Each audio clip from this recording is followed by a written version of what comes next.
ये आप अच्छे से जानते हैं कि सिस्टम में मॉलिक्यूल्स का जो डिस्ट्रीब्यूशन है, स्पीड डिस्ट्रीब्यूशन वाला फॉर्मूला पिछले क्लास में आपने पढ़ा था। प्रोबेबिलिटी रैंडम वे में मूव करते रहते हैं मॉलिक्यूल्स, और उनकी जो प्रोबेबल वेलोसिटी का जो डिस्ट्रीब्यूशन था, प्रोबेबिलिटी की संख्या के लिए हम लोगों ने ये फॉर्मूला डिराइव भी किया था, P V D V. D V का मतलब एक पर्टिकुलर रेंज है, बी से लेके वी प्लस डी वी के बीच, है ना। तो उसका फॉर्मूला दिया हुआ है पिछला वाला, मैंने उसको जस्ट कॉपी किया है। P V D V equal to दिया जाता है 4 पाई N upon 2 pi K T का power 3/2 V square e to the power minus V square upon 2 के टी डी। ठीक है। अब जो ऊपर हमने जो हेडिंग डाल रखी है, most probable speed V N B, दूसरी एवरेज या मीन स्पीड। बड़े मॉलिक्यूल्स रैंडमली मूव कर रहे हैं,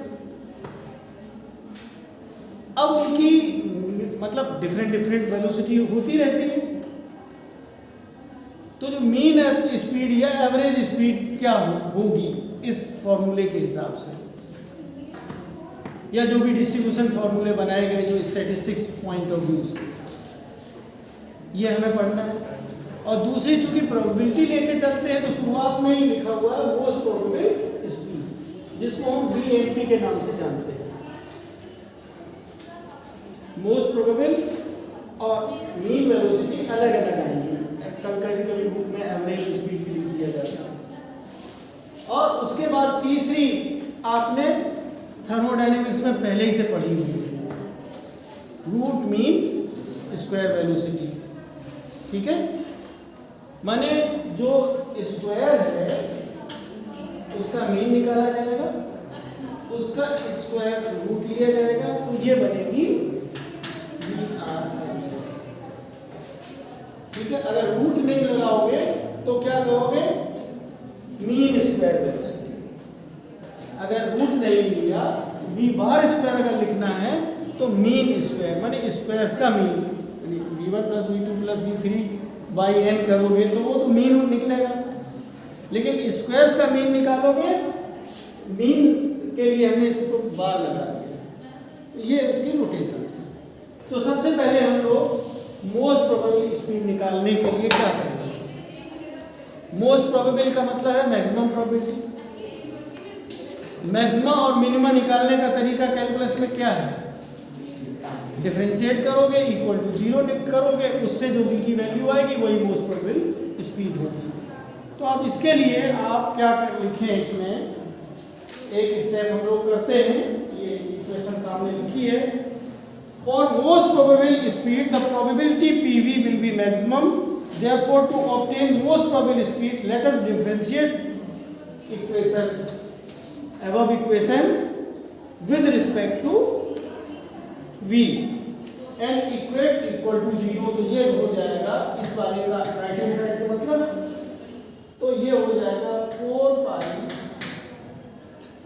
upon into M upon 2 pi K T. भाई टेम्परेचर हम बदल नहीं रहे हैं, 4 पाई का डिफरेंशिएशन से मतलब नहीं है, वेरिएबल क्या है ये और वेलोसिटी।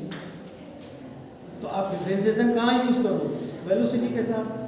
तो हमने ये ऐसा कॉपी कर दिया पावर 3/2, और यहाँ पे हो जाएगा v स्क्वायर का हो जाएगा 2v E to the power ऐसा बता दीजिए minus M V square upon 2 के टी माइनस, इसके बाद आप अभी हमने v स्क्वायर को किया था, अब v स्क्वायर को नहीं छेड़ना है, एक बात फर्स्ट पर्सन वाली है, सेकंड मान लीजिए यही तो होगा, दो जगह भी है। तो पहले हमने इसको कर लिया, इसको ऐसा लिख दिया, अब हम इसको ऐसा v स्क्वायर लिख देंगे और उसके बाद इसको करेंगे। तो एम वी स्क्वायर पावर में है तो इसका क्या होगा, m अपॉन के टी v स्क्वायर का 2 कैंसिल हो जाएगा, तो फिलहाल m अपॉन के टी यहाँ पे इसके साथ लग जाएगा, m अपॉन के टी और एक v आएगा तो इससे q1। कोई प्रॉब्लम समझने में? सिंपल सा differentiation, e to the power minus mv square upon 2k। ये इसी को आप इक्वल टू 0 कर देंगे। जब इसको सॉल्व करेंगे, सॉल्व नहीं कर रहे थे, जब आप इधर उधर ले जाएंगे ये तो 0 में सब गायब हो जाएंगे, है कि नहीं? तो इसकी वैल्यू v की निकल के आ जाएगी √2kT/। इसको सॉल्व करेंगे इसके लिए, यही मोस्ट प्रोबेबल स्पीड है, इसको आप vmv लिख सकते हो, इसको रट लीजिए हमेशा के लिए √2kT/m। ये इसको यूज करना होगा। तो कोई डिफिकल्ट है टॉपिक? ये हम लोग जब डेरिवेशन कर रहे थे तब आपको कई बार कहा भी था कि इस फाइनल एक्सप्रेशन को हमेशा याद रखें। कभी कभी पीवीडीवी की जगह एनवीडीवी भी लिख देते हैं, या एक फंक्शन के रूप में भी लिखा था, 3 तरीके से लिखा था, लेकिन राइट हैंड साइड सबकी समान थी, है ना? तो ये प्रोबेबिलिटी के लिए, प्रोबेबिलिटी के फॉर्म में, जैसा नाम सजेस्ट कर रहा मोस्ट प्रोबेबल स्पीड माने मैक्सिमम प्रोबेबिलिटी, तो मैक्सिमम निकालने के लिए डिफरेंशिएट करके 0 कर दिया। अब हम ये तो कहेंगे नहीं मिनिमा निकालना है तो उसका डबल डिफरेंशिएशन चेक करने की जरूरत ही नहीं। जो हम इक्विलिब्रियम की बात करते हैं वो मैक्सिमम प्रोबेबिलिटी पे बात करते हैं, जो फिजिक्स के पॉइंट ऑफ व्यू से मैक्सिमम की बात कर रहे हैं, तो वो अननेसेसरी स्टेप करने की जरूरत ही नहीं। ठीक है, अब हम लोग आते हैं एवरेज स्पीड पे। ये आपको समझ में आ गया? अब एवरेज स्पीड के लिए क्या करेंगे, ये हमने स्टेप किया। एवरेज स्पीड के लिए v बार का मतलब क्या है? एवरेज स्पीड, इसको हम v बार लिखेंगे, इसका मतलब है NI/VI अपॉन सिग्मा NI। ठीक है, ये सिग्मा लगाया जाएगा, I = 1 to n लिखते हैं तो सिंपली ये भी प्रेशर होता है, एक्सेप्ट I लिख दिया, I पार्टिकल के लिए हमने दिखाया है और सारे पार्टिकल्स का समेशन। तो अब इसके लिए हम क्या करेंगे, इसको आप टोटल वैल्यू इस सिग्मा में, ये तो 1/n लिखा जा सकता है, सिग्मा NI/VI सिंपली हो गया NI/VI। ठीक है, अब इसको निकालने के लिए हमने पहले भी कई बार बताया कि समेशन का साइन कभी कभी हम कैलकुलस में यूज करते समय इंटीग्रेशन में भी यूज कर लेते हैं, आसान होता है निकालना। तो इसी को हम बदल के इसको पुराना वाला मिटा दे रहे हैं, ये आप समझ चुके ना 2kT/m। तो अब इसमें जो है हम इस तरीके से भी लिख सकते हैं, और v बार = 1/n, 1/n हमने अलग कर दिया और सिग्मा की जगह इंटीग्रेशन। और हमने ये कहा कि 0 to n हमने लिख दिया है, और v dv लिखना चाहते हैं, v dv। ठीक है, मैंने इसको चेंज करके इस रूप में लिख दिया। कोई प्रॉब्लम समझने में? मतलब समेशन को हटा के हमने यूं लिख दिया है। अब इसकी जगह पे आप dn की वैल्यू, ये हमने क्या कहा था, n की वैल्यू क्या होती है, ये n की वैल्यू इसी से समझोगे, इसमें dv गायब हो जाएगा। समझ में आ रही बात? तो हम यहाँ पे dm रखने जा रहे हैं, तो dm रखने के लिए हम इसको यहीं पे लिख दूं क्या, 1/n 0 to v, तो पहले से लिखा हुआ है इसमें, और dm में 4πn m upon 2π/dt per power 3/2 v square e to the power minus mv square upon 2kT e to the, इस तरीके से हमने लिख दिया। ठीक है, अब हम लोग इसको अब मिटाए दे रहे हैं, हमने यूज कर लिया इसलिए हमने इसको मिटाया नहीं था। उसी से हमने dn निकाला है ना। अब ये जो चीज है इंटीग्रेशन से बाहर आ जाएगी, v इंटू 4 पाई n, लेकिन n जब आएगा तो n कैंसिल हो जाएगा, तो 4 पाई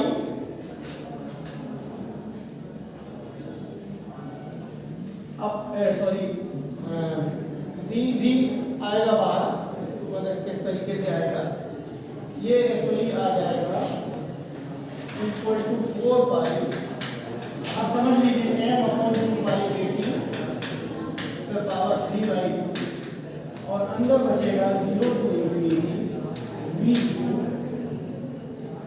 e to the power minus mv square upon into D. ये दिखा रहे हैं। एक v जो गायब किया है इन्होंने, वो समझ नहीं आया। n तो गायब हो गया, ठीक है, 4 पाई आ गया, m और 2 पाई kt, v स्क्वायर माने एक v ये और एक v, अच्छा v क्यूब लिख तो दिया है, गायब कहाँ हुआ है, v into v square v cube लिख दिया है, ओके। तो अब ये हो गया v क्यूब। अब एक्चुअली इन्होंने डायरेक्टली लिख दिया है, ज्यादा मैथमेटिक्स करनी नहीं है और आपको करने की जरूरत भी नहीं है। तो अब आप क्या करेंगे कि ये तो आप ऐसा कॉपी कर लीजिए, 4 पाई m अपॉन 2 पाई kt का पावर 3/2, और इसकी वैल्यू जो आएगी वो 2 kt square upon m square आएगा, माने इसको करने में। इसका कारण क्या है, इसको जब सॉल्व करेंगे तो ये आ जाएगा 8 kt अपॉन m पाई, मतलब इनका सबका मल्टीप्लिकेशन करोगे इसकी वैल्यू सॉल्व करके ये आ जाएगी, मतलब मल्टीप्लाई करोगे। ये निकला कैसे, स्टैंडर्ड इंटीग्रेशन के formula 0 to infinity v square e to the power minus mv square upon into D. इसकी वैल्यू जो है दिखाई दे ही रही है,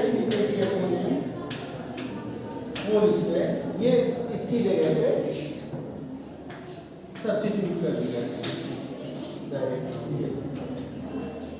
इस तरीके से आप v बार को, मीन स्पीड या एवरेज स्पीड को आप √8 kt अपॉन m पाई करके आप यूज करेंगे जहां भी कहीं न्यूमेरिकल प्रॉब्लम्स आएंगी। नहीं आएंगी तो सीधे सीधे से भी एक्सप्रेशन पूछ लेते हैं कि तीनों के एक्सप्रेशन आप सीक्वेंस में लिखे हुए हैं, आप सही सीक्वेंस को आप एडजस्ट करिए ए बी सी डी में, भाई वेरिएशन तो करके हम एक 4 ऑप्शन बना ही सकते हैं, ठीक है ना। तो इस तरीके से इसकी वैल्यू आ गई है √8 kt अपॉन m। अब हम लोग आते हैं लास्ट वाले पे, RMS स्पीड, जिसको क्या लिखते हो तुम, VRMS, क्या लिखते हो, VRMS। आज क्या लिखते हैं, मैं सीधे सीधे ये तो सब मिटा दे रहा हूँ, कोई प्रॉब्लम तो नहीं, कर लेंगे आप अपने आप स्टडी करेंगे, सबके पास बुक्स हैं ही हैं, तो आपको थोड़ी सी प्रैक्टिस करनी है। डेरिवेशन की वैसे प्रैक्टिस सिर्फ फिजिक्स के पॉइंट ऑफ व्यू से 1-2 बार कर लेना है, लेकिन के जो एक्सप्रेशन निकला है इस पे बहुत फोकस रहना है। √kt/m क्या होती है, BMP, नाम बड़ा है लेकिन एक्सप्रेशन छोटा है देखने में, 2kt/m, और इसका नाम जो है छोटा है, मीन स्पीड, इसमें 8 kt भी है और नीचे पाई लगी हुई। हालांकि आप अगर ध्यान से देखेंगे 8/3.14 कितना होगा, 2 से बड़ा होगा ना, तो इसका मतलब है अगर दोनों की तुलना की जाए तो वैल्यू किसकी बड़ी है, BMP बड़ा है या V बार बड़ा है, बताओ कौन बड़ा है, कौन बड़ा है, V बार बड़ा है।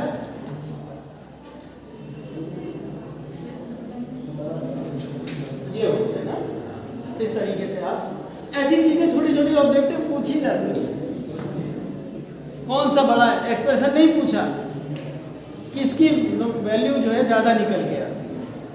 अब आते हैं हम लोग रूट मीन स्क्वायर। इसका भी बहुत सरल सा रास्ता है, इसमें हम फिर डायरेक्टली लिखेंगे।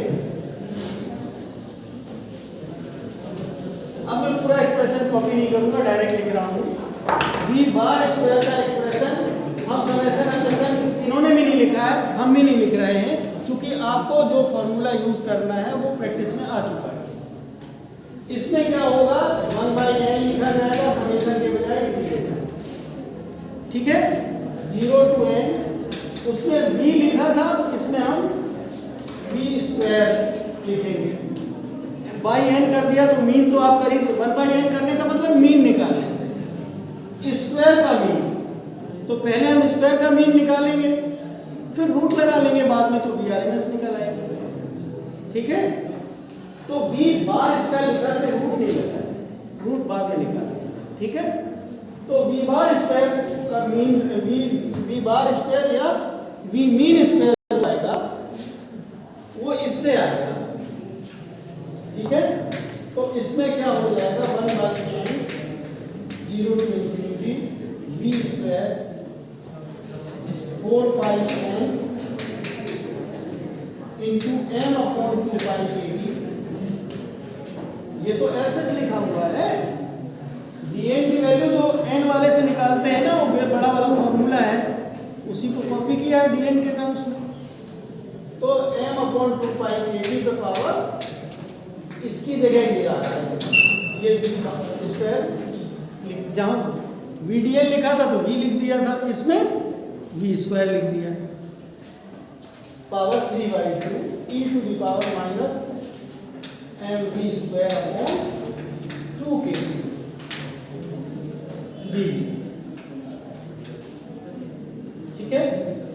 इसमें ये बाहर निकालने के बाद 4π m अपॉन 2π/kT पे पावर 3/2।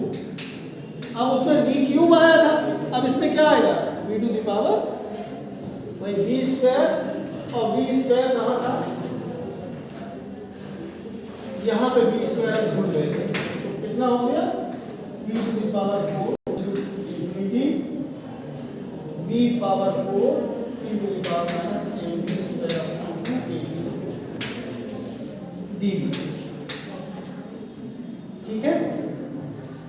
अब इसका जो इंटीग्रेशन है, इसका भी स्टैंडर्ड वाले से डायरेक्टली जो कैलकुलस में आप यूज करते हैं, उससे जो वैल्यू निकल के आएगी, मैं बार बार लिखूंगा नहीं, ये 4π upon 1/n into m upon 2π/kT power 3/2 multiplied by 3/8 आएगा, जहाँ पे root of 32 kT upon m का पावर 5, ठीक है, ठीक है। ये kT पे पावर 5 की है, या kT/m पे पावर 5 निकलेगा, तो उसमें हमने m अलग करके लिख दिया। तो इसकी वैल्यू जब हम इसके साथ मिक्सअप करेंगे तो ये आ जाएगा 3 kT/m, 3 kT/m, ठीक है। तो VRMS क्या हो जाएगा, ये होगा v बार स्क्वायर का स्क्वायर रूट, यानी कि जो आपकी 3 kT/m निकली है, इस पे स्क्वायर रूट लगा देंगे।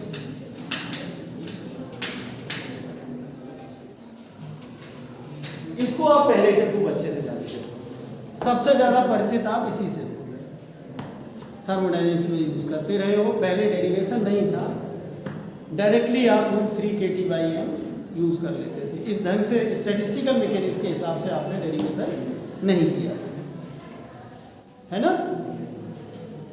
तो अब अगर कंपेयर तीनों को किया जाए तो क्या निकलेगा, 3 kT/m तो सबसे बड़ी लग रही है ना। तो आप लिखोगे VRMS is greatest value, VRMS greatest, then VMP।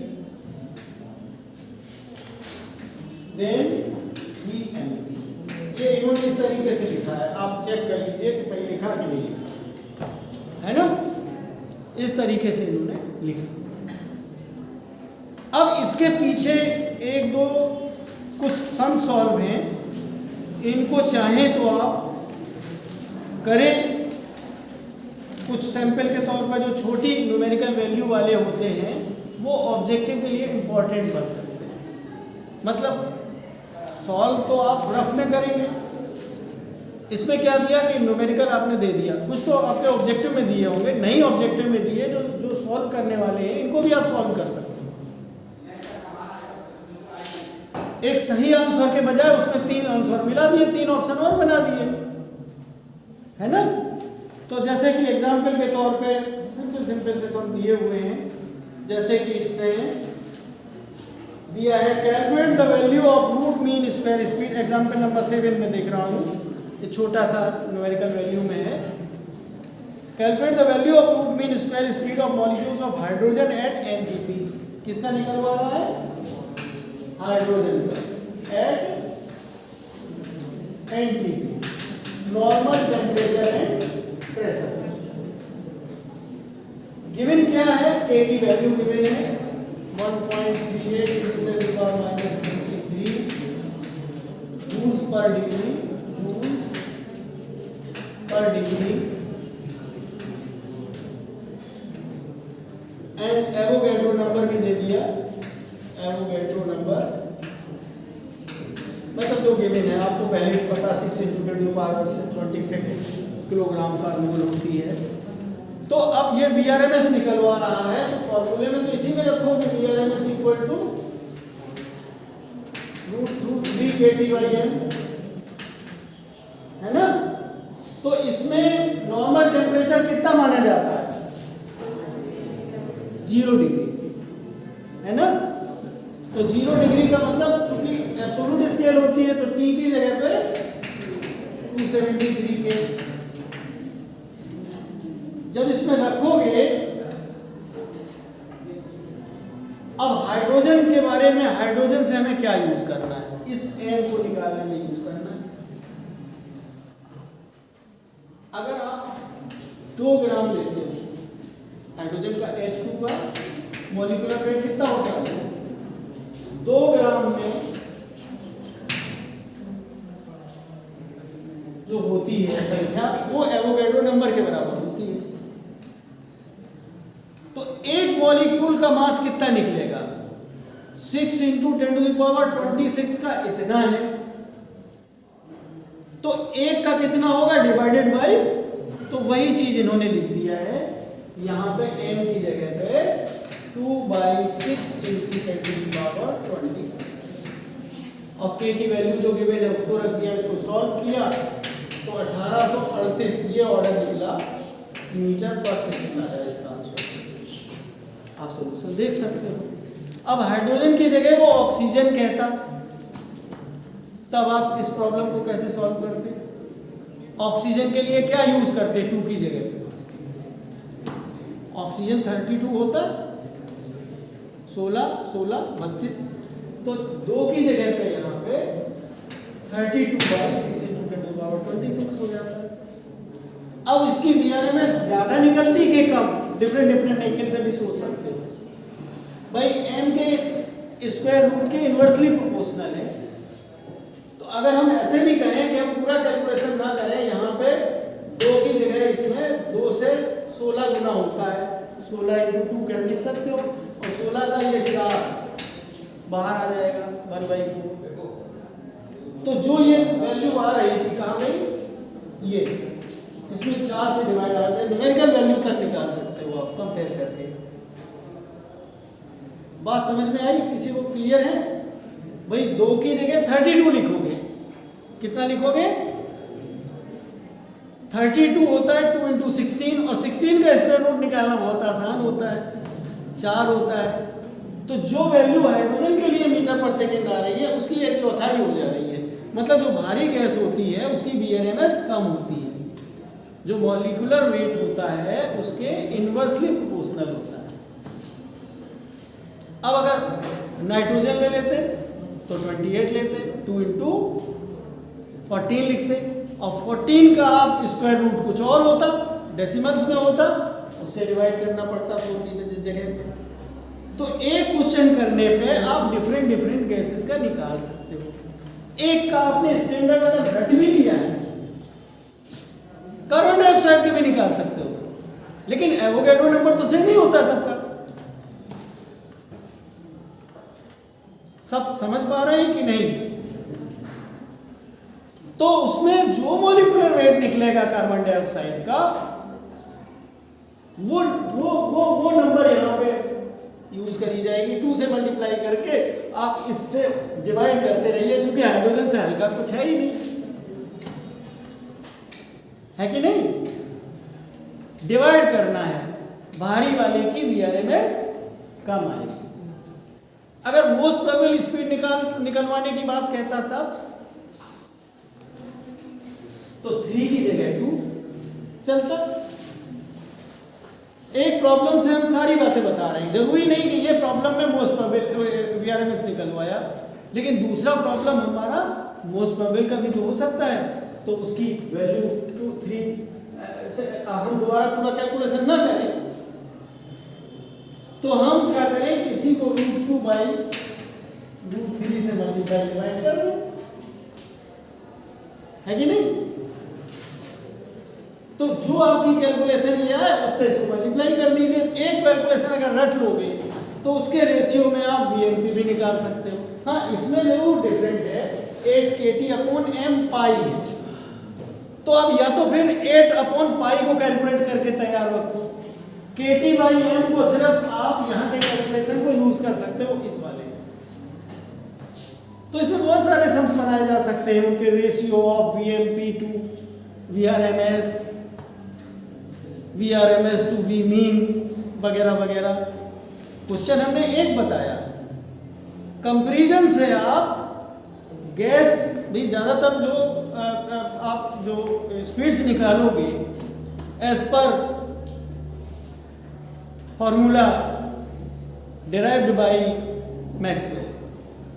हम लोग तो 3 नाम ज़्यादातर रटे रहते हैं कि ज़्यादातर जो है बोल्ट्जमैन ने किया है काम, इधर फर्मी डिराक ने क्वांटम में किया है, बोस आइंस्टीन ने किया है, लेकिन मैक्सवेल को कभी भूलना नहीं। देखिए, जो मैक्सवेल बोल्ट्जमैन डिस्ट्रीब्यूशन कहा जाता है, तो 2 साइंटिस्ट एक साथ हैं तीनों में, मैक्सवेल बोल्ट्जमैन, 2 का कंबाइंड वर्क है क्लासिकल स्टैटिस्टिक्स। इसी तरीके से बोस और आइंस्टीन का कंबाइंड वर्क कंक्लूड करके स्टैटिस्टिक्स बनाएगी, जो कि हम लोग नेक्स्ट टर्म से शुरू करेंगे पढ़ना, क्वांटम स्टैटिस्टिक्स। क्योंकि पहला तो कल हम करेंगे, बेसिक फाउंडेशन क्वांटम मैकेनिक्स की इंट्रोडक्शन पढ़ेंगे, टॉपिक वाइज जो है उसके नेक्स्ट टर्म से हम लोग चलेंगे, है ना? तो मेरे कहने का मतलब ये हुआ कि मैक्सवेल बोल्ट्जमैन दोनों का इक्वल कंट्रीब्यूशन है ना? तो मैक्सवेल ने स्पीड और वेलोसिटी के डिस्ट्रीब्यूशन के फॉर्मूले दिए, जिसको आपने इस चैप्टर में पढ़ा, है ना? और इसी थ्योरी के आधार पर हम लोगों ने 3 टाइप की वेलोसिटी होती है स्टैटिस्टिक्स से, प्योरली स्टैटिस्टिक्स पर बेस्ड मोस्ट प्रोबेबल स्पीड होती है? और जो मीन निकालने का कॉन्सेप्ट है वो ट्रेडिशनल है, हमारा पुराना है कि बहुत सारा सैंपल है तो मीन निकाल दो उसकी, है ना? और एक और है कि चूंकि एनर्जी का हिसाब किताब चलता है तो उसके स्क्वायर के हिसाब से लेके चलते हैं, स्क्वायर का मीन निकाल के, मतलब एक जनरल आइडिया मोटे तौर पर हम बता रहे हैं। तो VRMS स्पीड का बहुत बड़ा रोल है। तो ज़्यादातर टेम्परेचर का इंटरप्रिटेशन हम लोग करते हैं, वेलोसिटी के साथ लिंक करते हैं, उस समय VRMS ही निकाला जाता है, चाहे सन के टेम्परेचर की बात कर रहे हो। तो इक्वली इम्पॉर्टेंट है VRMS एज पर सिचुएशंस, ज़्यादातर हम लोग इसी को यूज़ करते हैं। तो इस तरीके से आप जो आपके पास बुक में भले ही कम प्रॉब्लम हो, लेकिन अपना दिमाग भी घुमा के उसको ठीक से चलना चाहिए। और इनकी प्रैक्टिस चूँकि हमें कराने का मौका नहीं मिल रहा है, हम वीडियो भी इस समय बनाना हम बंद कर सकते हैं। हम बंद सिर्फ इसलिए नहीं कर रहे हैं कि आगे के सालों में हम कोई चीज़ नहीं पढ़ाई कि आप वीडियो देख के आ जाइए, और यहाँ पे हम सिर्फ प्रॉब्लम ही प्रॉब्लम कराएंगे तो मल्टीप्लाई होके ज़्यादा बच्चों को आउटपुट मिल जाएगा। दूसरा जो है टेस्ट लेने का मौका ज़्यादातर मिलेगा, इसलिए और कर रहे हैं। और साथ साथ इस सेशन में जो बच्चे इंटरेस्टेड है, ज़्यादातर तो देखते नहीं, देखते हैं तो वो 1 मिनट बस ऑन किया और उसी में, खैर इसको बंद कर दीजिए, मैं यहीं पे आज बात ख़त्म करता हूँ और बात नेक्स्ट